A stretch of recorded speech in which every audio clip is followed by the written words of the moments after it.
Hello viewers, welcome. ஒரு land வந்து சேலுக்கு வந்திருக்கு. இது எங்கன்னா என்ஹெச்க்கு பின்னாலே, ஒசூர் கிருஷ்ணகிரி என்ஹெச்சுக்கு பேக் சைடு 40 அடி மண் ரோடு இருக்குது. இதுக்கு ஜஸ்ட் 1000 மீட்டரில் வந்து தார் ரோடு அடிச்சிடும். இது ஒரு அக்ரிகல் லேண்ட். இது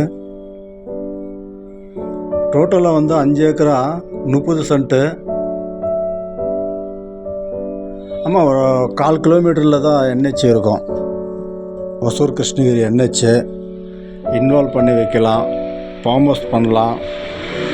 இது ஒரு கம்பெனிக்கு கூட யூஸ்ஃபுல் ஆகும். அந்த 40 அடி மண் ரோடு வந்து வீடியோ கண்ட்ரோல் ஆகிருக்கு. வீடியோ கண்ட்ரோலுக்கு போயிருக்கு. நாளை பின்ன தார் போட்டுருவாங்க கம்பல்சரி. அதுக்கெல்லாம் எழுதி கொடுத்துட்டு இருக்கிறாங்க. ப்ரைஸ் வந்து ஒரு ஏக்கரா வந்து 1,15,00,000 சொல்கிறாங்க. அதோடைய டோட்டல் வந்து 5 ஏக்கரா 30 சென்ட்டு. வேணுமன்றவங்க என் நம்பருக்கு கான்டாக்ட் பண்ணுங்கள். தேங்க்யூ.